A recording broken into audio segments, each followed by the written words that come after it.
All right, happening today, jury deliberations begin in the trial of Sean Diddy Combs. This after dramatic closing arguments on Friday. In their final pitch to the jury, prosecutors described Combs as the leader of a criminal enterprise fueled by sex trafficking at its core, then walked jurors through what we now know as freak-offs, also the drug use, and of course the video everyone's seen by now, the hotel beatings. Well, the defense had quite a different story, and for that, we want to bring in New York civil defense attorney Mackenzie Joy Brennan. Mackenzie, good morning to you. You have been inside this courtroom every single day. You've heard every detail, every salacious statement that has come out of this. What stands out to you particularly in the defense's closing arguments?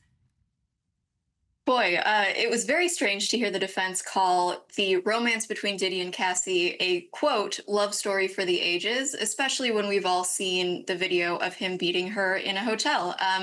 It's really, clearly that's been their strategy through the whole trial, to show this as a troubled relationship and to display his predilections as a private kink. But the bottom line is, if your private kink involves people who aren't able to consent because of drugs or forced labor for days at a time, and holding physical violence and money over their head, then your private kink is also a federal crime. So it really doesn't matter at that point. Yeah, that's a good point. A love story for the ages. That's quite a quote, like you said. My goodness. What about the prosecution's rebuttal here? How do you think that rebuttal landed with the jurors? Well, I think for the entire trial, the challenge for the prosecution is primarily working with consent in the sex trafficking. And, the defense has really been trying to show that in these videos, even of the freak-offs that were shown to the jury, that the women look like they're consenting. And so the prosecution then has to parse the fact that force can look like many different things. It can look like the specter of physical violence that happened in the past. It can look like financial exploitation, the fact that Cassie was in a record deal and had her career tied to this, that force isn't just physical force in a legal context. And then for the racketeering, the challenge that they're really working with, and I think this will be the most difficult charge to prove with the jury, is that it's connected to some criminal enterprise. Because obviously we all know RICO as the mob boss statute. That's how we all became familiar with it. That was its original intention. And so applying it to people like Diddy and these kind of cults of personality around male entertainers who have their employees help with sex crimes, that's a relatively new application. Now, we did see it work in the R. Kelly trial, so we know it has been done successfully, but it still is a bit unfamiliar to juries, and some might see it as a stretch. So we'll see how this jury interprets it. Yeah, I want to talk about the jury for a little bit here. As you mentioned, of course, deliberations, they are starting today. A lot of people waiting, wondering if the prosecution has really proven its case enough for the jury. What do you believe, or do you, I guess this is the better question, do you think that the jury will be able to separate for some of the facts from all the fame and the fanfare that has been playing out around this case?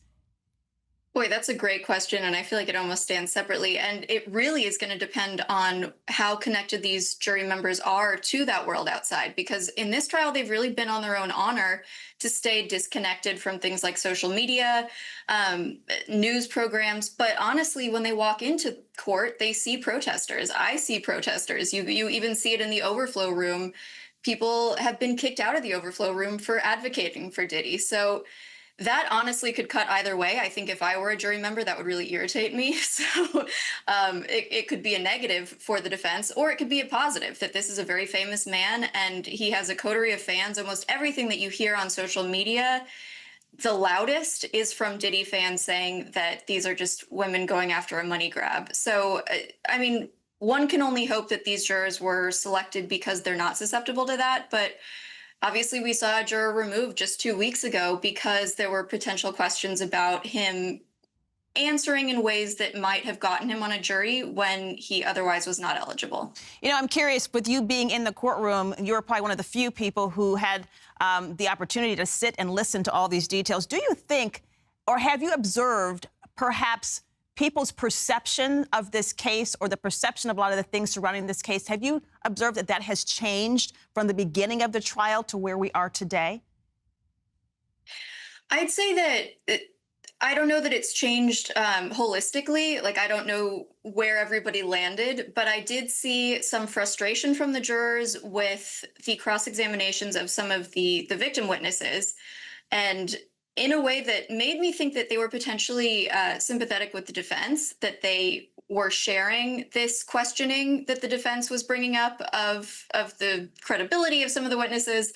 But then by the end, when they were shown these freak off videos that even we were not allowed to see, they were sealed from the public, from the media. A lot of them seemed very uncomfortable. There was a lot of averting of eyes, shifting in their seats. And that, to me, that's very powerful, especially when they've heard all this testimony already, that they still saw something that pushed them to the point of being uncomfortable. I don't know. I imagine the defense was hoping that there would be some show of consent or enjoyment in those videos that would rebut some of the damning testimony from the prosecution. But I really did not see the jury getting anything positive from those videos. Very interesting. Thank you for your insight this morning, Mackenzie. We will be watching to see how the jury comes down on this case.